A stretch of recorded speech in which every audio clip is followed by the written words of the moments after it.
Let's get started. All right.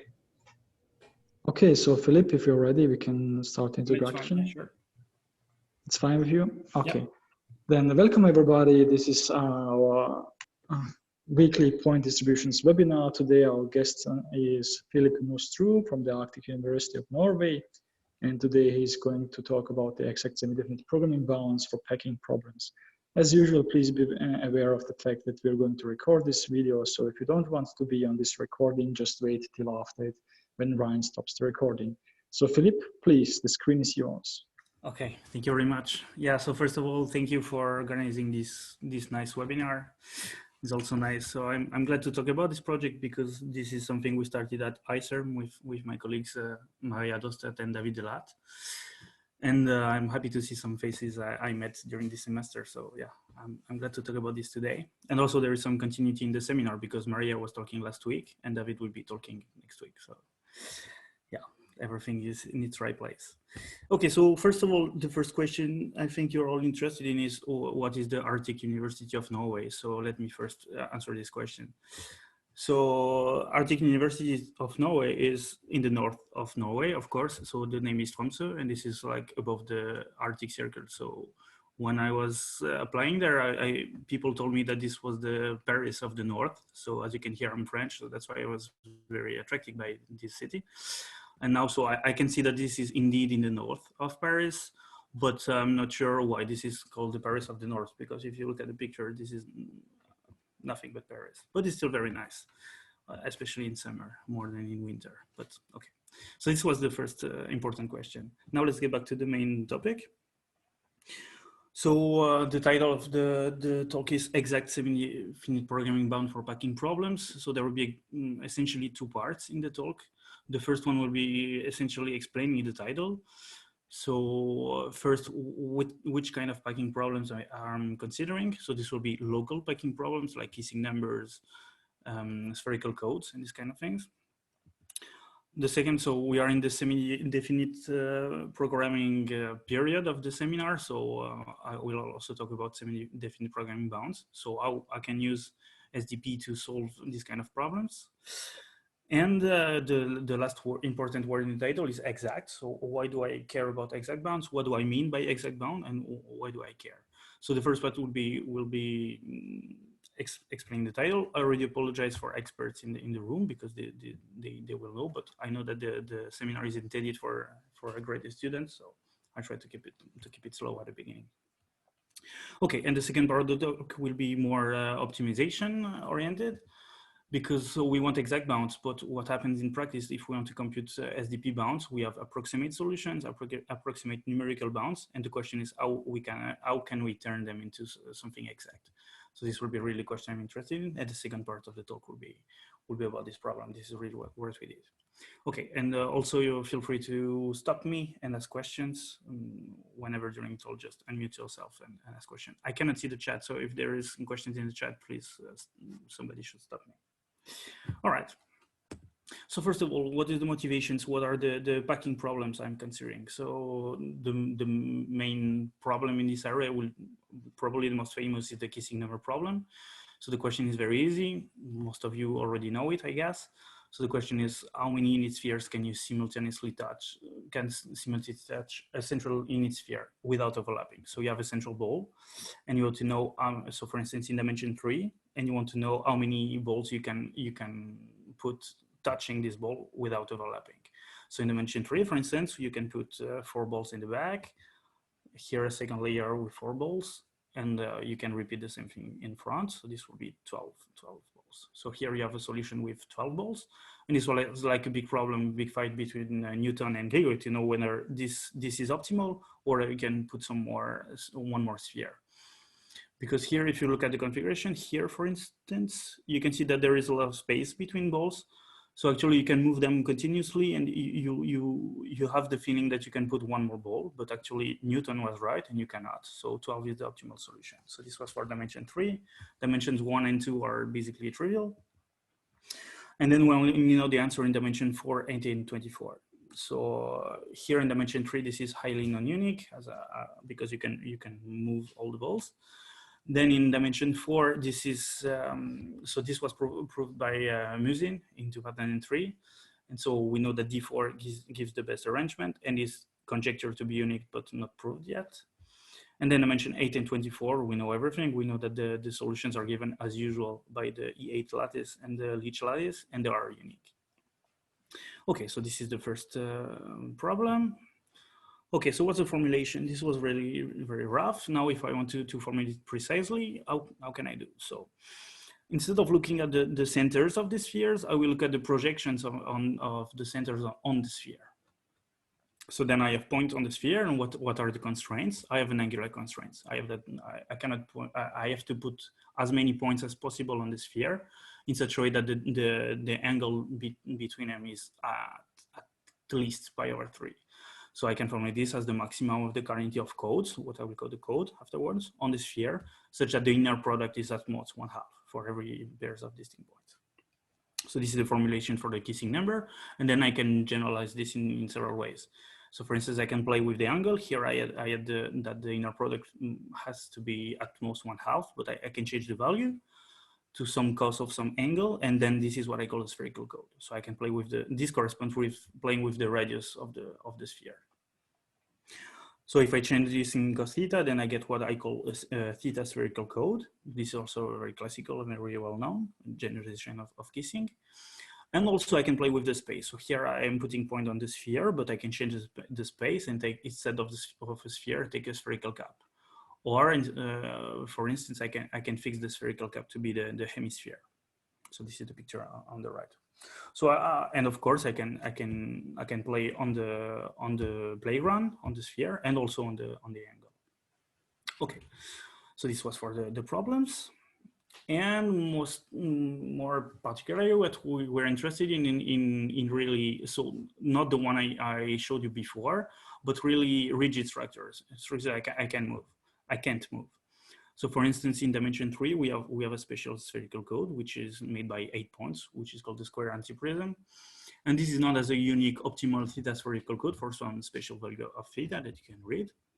And this is not to be optimal and unique. So, and this is done essentially only by geometry. But really, so what I care about today is this kind of structure that really we cannot move, and they are unique for their problem, and optimal and unique. Sorry. Okay, and another example I'm interested in is, so the hemisphere in dimension 8, this was the initial motivation for this project. So we know that the E8 lattice give us an optimal solution, an optimal configuration. This was proved by Bashak and Valentin in 2008. But it was conjectured to be unique, but not proven. So the first motivation for this project was to prove that this configuration was unique. So we have a configuration that comes from the kissing number in dimension 8. This gives a configuration for the kissing number of the hemisphere. So if I just look at the Herper hemisphere, so from the 240 points, I have a configuration with 183 points. So it's known that this is optimal, and the question was whether this is unique or not. And this is somehow more complicated because you have less symmetry. So if you look on the sphere, you have the whole orthogonal group of the sphere. But if you just take the hemisphere, then you lose one dimension in the symmetries, basically. Okay. So I told you that I wanted to tell you how optimization could help, and semi-definite programming bounds were there. So now, so far I was just talking about geometry. So how can I use optimization? So actually, I can see those problems as graph problems. So what will be the set of vertices? So the set of vertices will just be the sphere, the points of the sphere, or the hemisphere, if I'm looking at the hemisphere. And what will be the edges? The edges will correspond to the constraints. So I'll with an edge between 2 points if they cannot coexist in the configuration. So if they are too close, which means that the cosine is the inner product is too big. Okay, and then so the only thing I'm interested in this case is to compute the independence number of this graph. So I have an infinite graph because I have infinitely many vertices, but what I want to compute is the independence number of this graph. So how can I do? If I'm interested in the lower bound, then we can use construction. So this comes really from geometry. And if I want an upper bound, then this is where I need optimization to get upper bounds on the independence number of the graph. So for finite graphs, we have many tools. So we have what we call, this is where semi-definite programming comes. So we have hierarchies of semi-definite programming bounds that give you some better and better approximation of the independence number. So this is known, for instance, for standard codes like in the Hamming space. And these have some relations also with the hierarchies by Lasserre, for instance. But here we're dealing with infinite graphs, so this is harder, but actually you have some generalization, for instance, of Lasserre's hierarchy made by David and Frank Valentin. And this is actually related to the previous bound for these problems of spherical codes and kissing numbers. So the so-called 2-point bound by Delsart and also the 3-point bound by Bashak and Valentin. So these are things that were already mentioned like 2 weeks ago by Joshua, but I will again talk about them, especially the 2-point bound and 3-point bound, because the idea is essentially the same, and 2-point bound is a bit easier to explain, but then I will only care about the 3-point bound. Okay, is there any questions so far? So I still can see the chat. Okay, I assume no question. Okay, so what is the 2-point bound, for instance? So the idea is here is really to use the symmetries of the sphere and the harmonic analysis of the sphere. So now if I have 2 points on the sphere, what can I do? So first, if I just care up to symmetry, the only thing I need, if I want to represent a couple, instead of looking at all the coordinates in Rn, then if I just care up to symmetry, I can assume, for instance, that my point X is at the North Pole. And then the only thing I need to know, if I want to know where is the other point, is to understand the inner product between X and Y. So if I want to represent a couple, the only information I need is the inner product between them. And if I have a spherical code, then this inner product will be either 1 if X equals Y, or will be in the interval I need, which is -1 up to cos theta. So this is the first ingredient. And the second ingredient will be the Gegenbauer polynomials, which are orthogonal polynomials, normalized. And the important property for me here is that if you take any finite set of the sphere, so not even a spherical code or anything, any finite set of the sphere, then if you sum over all the pairs in your set of these polynomials evaluated in the inner product, then you get something positive. So this is related with kernels and harmonic analysis and so on, but this is the only property I will need so far. Okay, and how do you use these ingredients then to get bounds on the size of spherical codes? So assume I have a polynomial which will be a linear combination of Gegenbauer polynomials with positive coefficient. So for instance, you give me a function which is of this form. So f, which will be the sum of the alpha k pk, where pk are the Gegenbauer polynomials, and the coefficient of positive.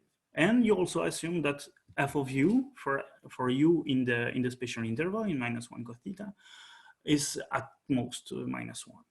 If you give me such a function, then this will give me a bound on the size of a theta spherical code.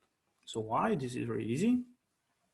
So if I take C, which is a spherical code, so as usual, so I will compute the sum. So for all the pairs in the code of f of the inner product xy, and as usual, so here I have a double sum. So if I have a double sum, then I will compute it in 2 ways. So the first way will be to compute it explicitly. So here I have the sum over xy of the pk xy. So this we know this is positive because this is non-negative, sorry, I'm still French. So non-negative because we have Gegenbauer polynomials, and since the alpha k's are positive, this will be positive. So here I have something which is positive. And then if I evaluate the sum, first I look at the pairs that are equal. So I get f of 1 exactly the cardinality of the code times. And then I get f of x dot y for all the distinct pairs. And here, by assumption, I know that this will be at least -1. So this will give me this upper bound.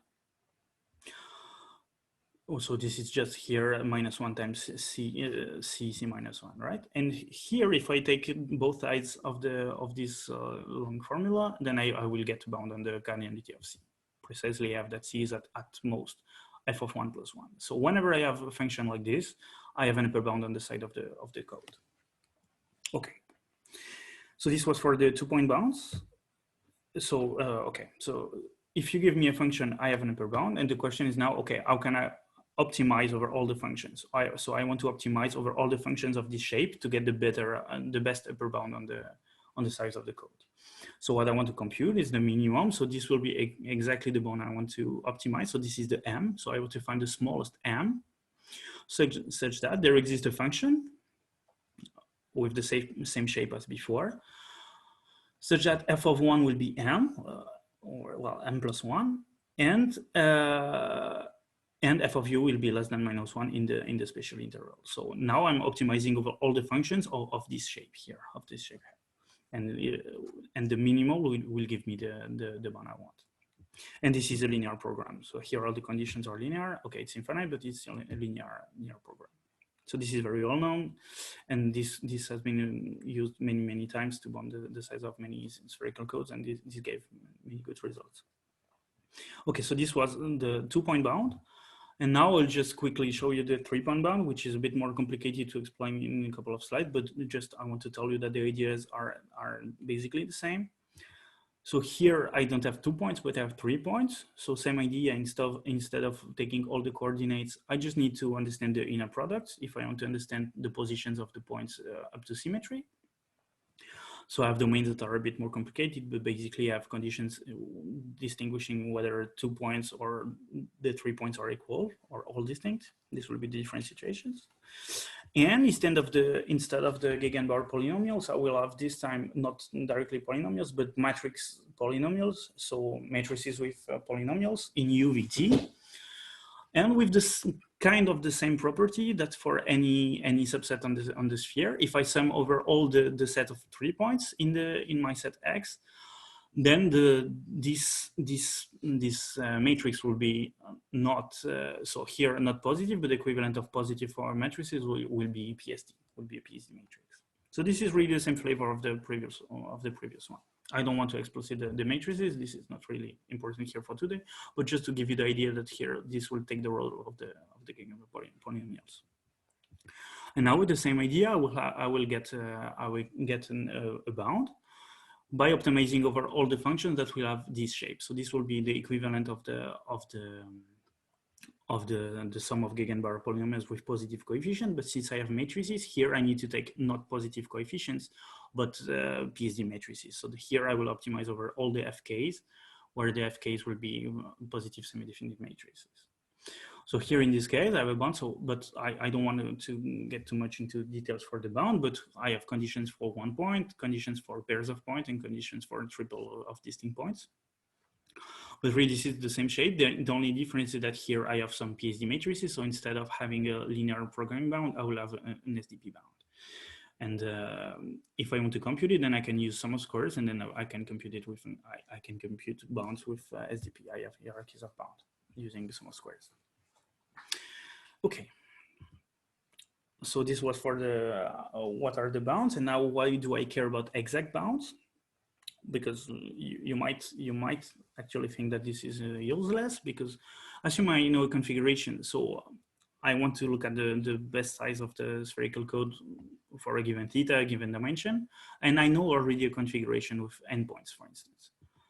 Now you can tell me, okay, but if I get an upper bound which is immediately less than n plus 1, then since I'm looking for an integer number, then I don't need to need precisely an upper bound of n. But if as soon as I get something which is less than n plus 1, then I'm done, and I can see that my code is optimal. And this is true, and this actually in practice, this is not so hard to get, because so in practice, so we don't solve SDP exactly, we get something approximate. But if you allow ourselves to pay some price in the objective, then you get something which is a little bit, an upper bound which is a little bit worse. But we can get something which is rigorous, and we can prove that the configuration is optimal. So this is not that hard. So then you might feel, okay, but why do I care about an exact bound? If I just want to show that the configuration is optimal, then I don't need anything else. That's true, but first I have two answers for that. So first, well, you want to know when if you look with the optimization point of view and you're giving a bound on the independence number of a graph, then you want to know where this bound will be sharp or not. That's the first point. And the second part, which is more important for us, for our motivation here, is that if you get a sharp bound, actually, then you get some information. You get some information on optimal configurations, and this will allow you to get some uniqueness proof. So for instance, you can show that your configuration has to have some structure, and this will help you to prove uniqueness. This is what I'm going to show you now if I have time. Yeah. So for instance, this is a well-known example. If you want to prove the kissing number in dimension 8, so this will be done with the linear programming bound, so with the 2-point bound. So we know with E8 that we have a configuration with 240 points, and we want to show that this is the unique solution. So this is the LP bound, this del Sat bound, and I take this function.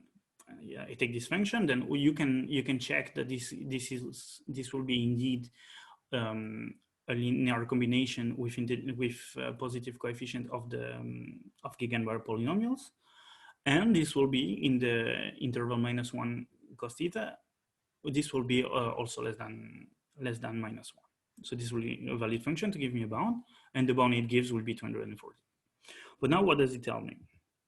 If now I look at the proof, in the proof at 2 points I had loose inequalities. But here, if I have equality between M and the cardinality of C, between the bound and the cardinality of an optimal code, this tells me that here I have 0 on the right-hand side. And so since I have 0 on the left-hand side, this means that all my inequalities have to be equalities. And this will give me information on the configuration. So here I need to have equalities. So what does it tell me? It tells me that for every pairs of points in the code, here, f of x dot y should be exactly -1. So here, this tells me that I have to look among the roots of here, this part of the polynomial, if I get rid of the -1. And so the roots have to be, so the inner product has to be between 0 plus or minus +1/2 and +1. And actually, this is a very strong requirement. If you have such configuration, basically you can show that this has to span a root lattice. And so with that many points, it has to be 8.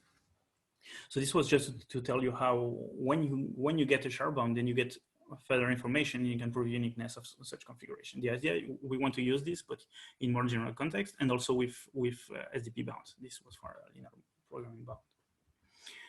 Okay, so just to recap what we saw so far. So for spherical codes, we have the LP bound, which corresponds with the 2-point bound, and the SDP bound, which is a 3-point bound.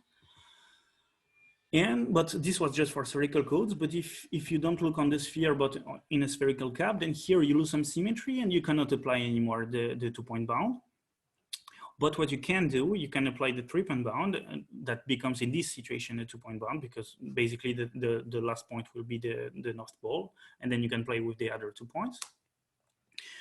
And then you get again an SDP bound for in this kind of problem. So for instance, for our problem of the hemisphere, we can apply this Bashak-Valentin bound. So now for the sharp bounds, you have many examples with the LP bound. So like I showed you with E8, we have Leech, we have many examples in which this works. But if you want to look for examples where the SDP bound is sharp while the 2-point bound is not, then you don't have so many examples. So for instance, you have an example by Bashak and Valentin again, the Peterson code, which is a 10-point code in dimension 4, which they prove to be optimal and unique. But this was done like with a bit by hand. So they had the solution of the SDP, but then they had to work by hand to recover the exact solution. And actually, in our case, we provide a more direct method to prove this result. In the same paper, they have a numerically sharp bound for the other configuration I showed you before, the square anti-prism, but they didn't prove the optimality with this. So the only proof people have so far was with geometry. But here we can prove that the bound is indeed sharp, and we can provide the exact solution and recover the proof of uniqueness. So with this other method. And also we could prove the initial motivation of the project, which was the uniqueness of the lattice E8 for the kissing number on the hemisphere in dimension 8. So we can prove this. Okay, any questions so far? This was the end of the first part.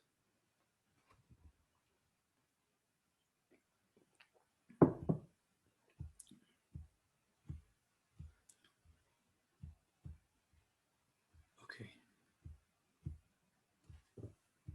No question. All right.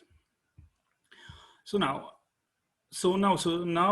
you can forget about geometry. For a while I'm just gonna focus on optimization. So forget about all the geometry aspect, and we just have an SDP. So what is an SDP? For me here, I would just to minimize a linear objective. So here X will be the solution I'm looking for. So I want to minimize this linear objective here, C transpose time X. And I have two kinds of constraints. I have linear constraints that I can just put in one big matrix, so one big linear system, AX equals B. And I have PSD constraints. So what does it mean? That I have some matrices that I will call the blocks that are made with coefficients of X. And these blocks have to be semi-definite, PSD, positive semi-definite. Okay. So this is hard to do in general. If you want to solve it exactly, well, you can do it. You have some algorithm in theory, but in practice they don't work so well. So you can just use them for some very small instances. And here we have large problems, so we cannot apply the exact algorithms. So what you do for larger problems, this is also what we did. So you need to use SDP solvers, and usually if you want some solution that you get fast, you need to get an approximate solution. This will be in floating point, so you don't get something exact, but you get an approximate solution. And the question is, okay, if I have this approximate solution, how can I turn it into something exact? Because we really need something exact here. Okay, and the problem is that, okay, even if here all the C, the A, the B are defined, are rational or defined over Q, then this doesn't mean that the solution here, the coordinates of X will be in the same field. You don't have any guarantee of this. And actually you can even know that you have also some example in which the SDP is defined over Q, but the solutions will be complicated algebraically. But here in this case, actually, we are in a different context in which actually we assume that the solution we want will be in a candidate field, and in the candidate field will be where the matrix A, the B, and the C live. And for instance, for our case, this will be always Q or a quadratic field. And so in any case, so we assume that we have a solution in Q or in the quadratic field Q of square root of D. And in all our cases, this could work so far. But really, that's the assumption we have to make, because otherwise we have no guarantee. We don't know where to look for, and that's more complicated. Okay, so now I'm going to explain our approach to run the solution, so to get an exact solution from an approximate solution, and I will do everything over Q. But then we can generalize this to quadratic fields. But I will just focus over Q because the main ideas are the same. Okay, so first of all, we know the optimal value in our case. So we know that the bound is numerically sharp. So the only thing we want to know is to find some feasible solution once we impose the objective to be satisfied. So for instance, for E8, we know that the solution we want is 183. So we can ask that the solution will be 183. And then instead of minimizing something, we just look for a feasible solution. And also we have one more linear constraint, which makes the problem more restrictive. So that's the first step. Then also, if you want to solve more easily the problem, then you need to use symmetry. So this allows you to reduce the number of variables. So this is now quite standard for this kind of bounds. So this was also done for kissing numbers in general. If you want to get better bounds and compute faster, then you need to use the symmetry. Here we have just a 2-point symmetry, but still we can reduce the number of variables. And then you solve the SDP numerically. So you use high precision and you get a solution which is an approximate solution. So what does it mean to be an approximate solution? This means that the linear conditions are almost satisfied. So AX is almost B, so it's something which is very close to 0. And the blocks are almost PSD. What does it mean to be almost PSD? Means that either they have positive eigenvalues or they might have near zero eigenvalues, but that can be very small, but still negative. And then if we have such a thing, then we cannot get an exact certificate to get a proof. And that's the problem we want to deal with. So first of all, let's care about the find conditions. So if you want to find, so what we want is really a solution which is close to X star, and we want the linear system to be satisfied.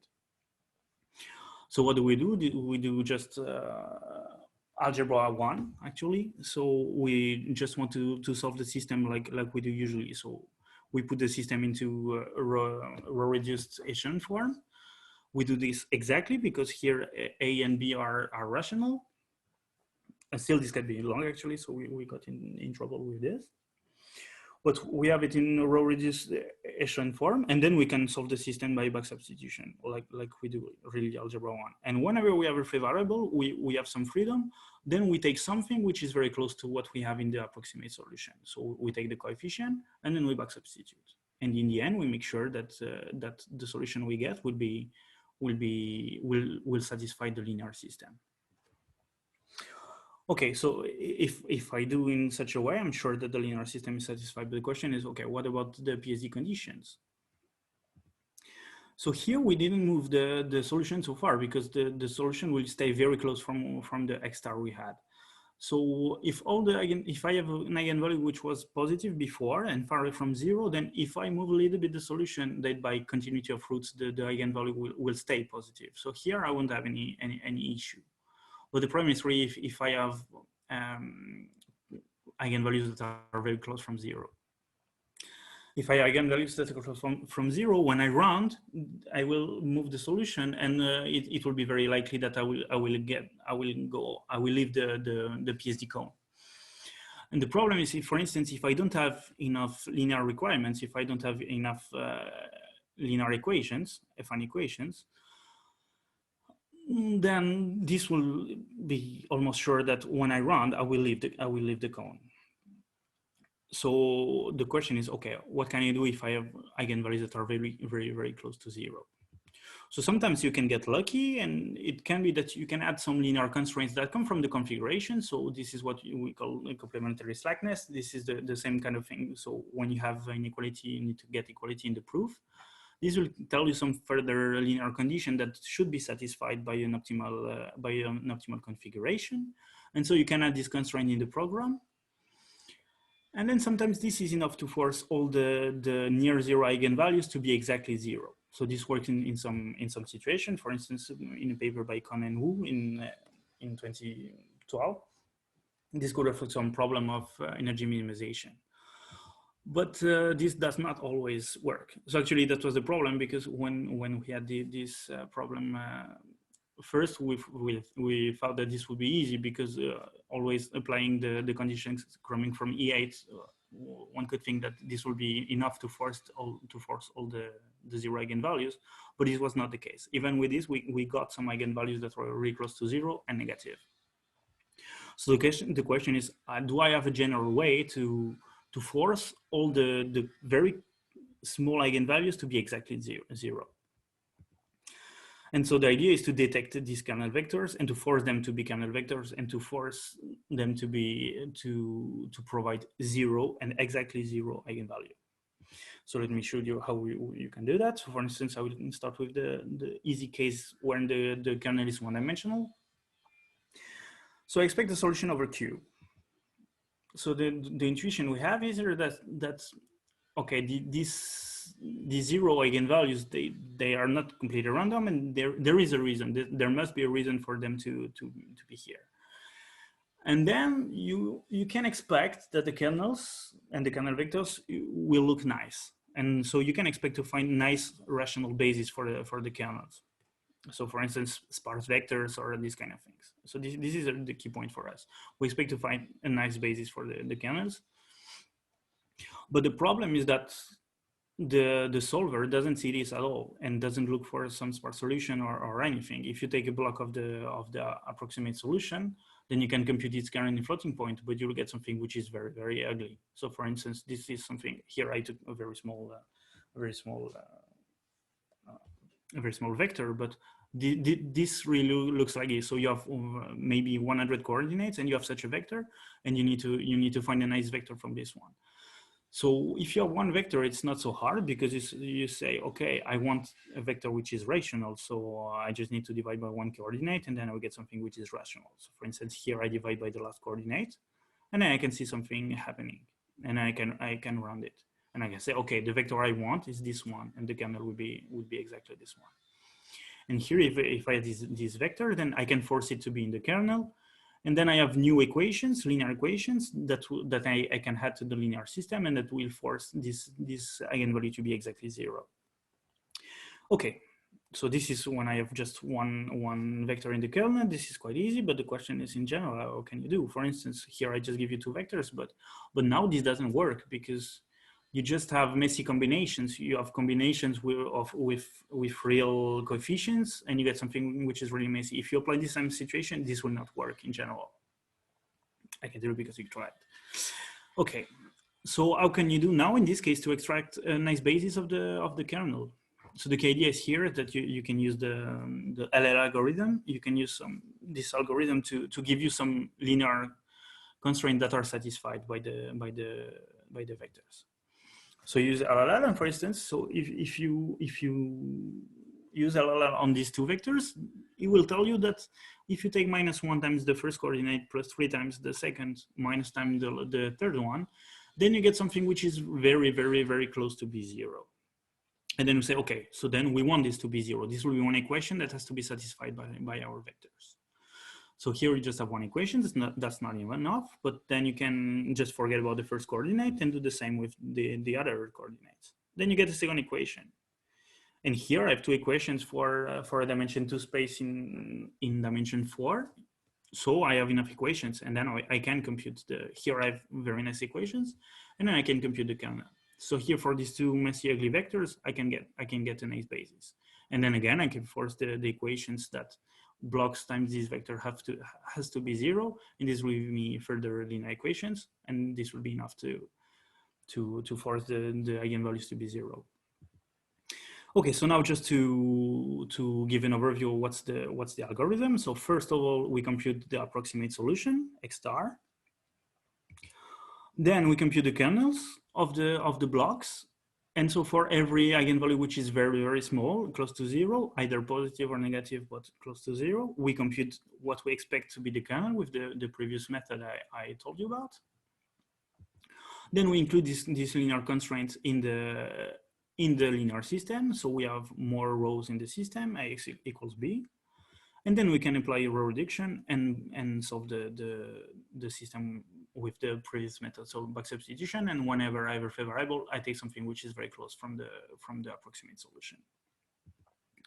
Then once I did this, that I know that the linear solution, the linear equations will be satisfied, and still I can check that the blocks I got now are really PSD. So we can do that, for instance, by computing the characteristic polynomials of the block and check that the coefficients are all positive. And then we're happy and we're done. Well, actually, not so much, because first we need to not to forget to save the solution, and this happens. So we just restart everything, we save the solution, and then we are happy, because actually we need the solution, because now what we need to do some geometry. Once we have the solution, we're not exactly done, but we need to use really the information from the exact optimal solution. And here, what will give us information will be the matrices f of UVT, which will be the equivalent of the polynomials. And this f of UVT, then we want to understand the roots of this polynomial. And for instance, the roots will correspond with the possible inner products in the candidate optimal configuration. So we know what could be the inner product, and what we have to do is to prove that we don't have any other inner products. So we need to know that all the roots we have, you don't have anyone in the spatial interval we are interested in. And for this, we use Storm sequences.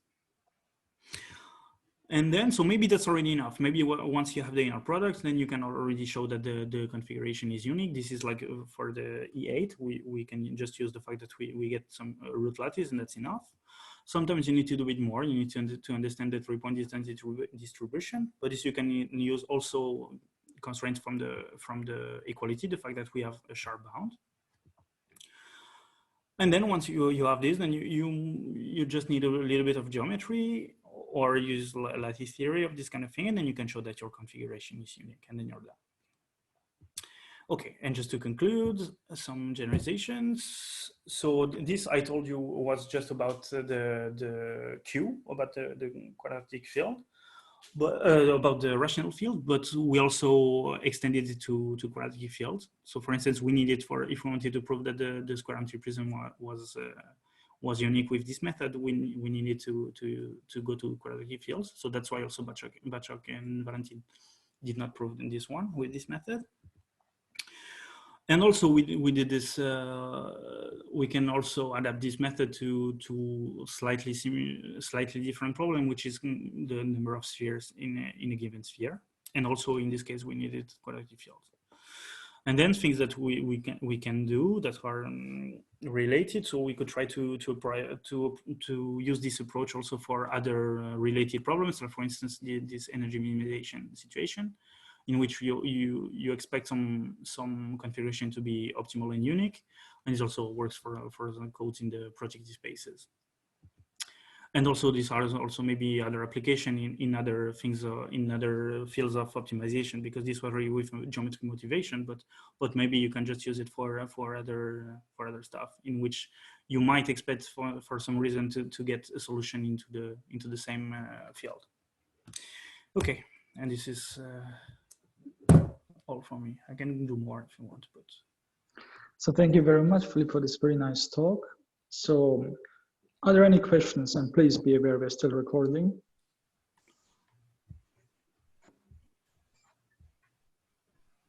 So could you discuss a little bit this proof of a uniqueness for the anti-prism?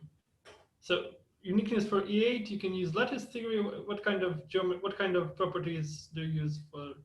So in this case, you really need to understand what is the 3-point distance distribution. That will tell you basically what are not only the inner products, but really the triples of inner products that might appear, and how many times all of them will appear. And then you can, so for instance, this will tell you if you fix 1 point, how many points will be at a given distance of this one. Right? Right. And then you look at pairs and triples of points, and in this case you just have 8 points, so you don't need so much, and you can actually just in not even half a page, this is enough to prove that you cannot do anything else that get this configuration.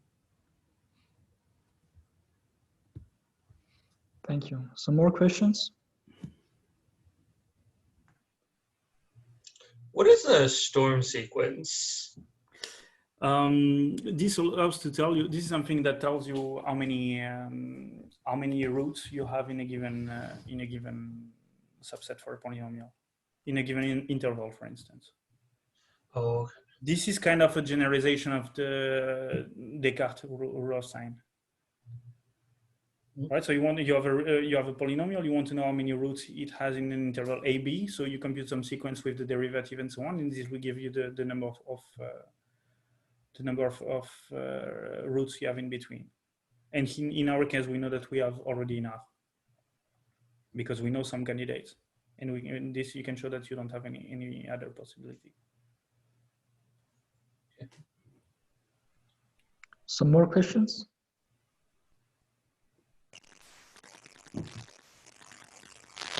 I have a question. Oh my God. Very good. So I wondered, for this 24-dimensional case, like with the hemisphere, is that known? Is that in the method 54? Yeah, that the leech lattice for the hemisphere is optimal and unique? No, it's not. Of course, yeah, you can guess the conjecture, right? But and also, actually, that's something we try to look at, but the numerics are terrible. Like the bounds we compute are. It's high-dimensional that it doesn't work numerically. The bounds is really far. Like we computed it, but like we have not even the right number of digits.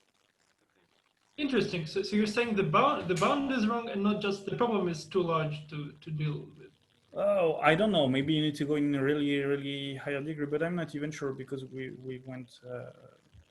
I don't know, actually, but we are really far.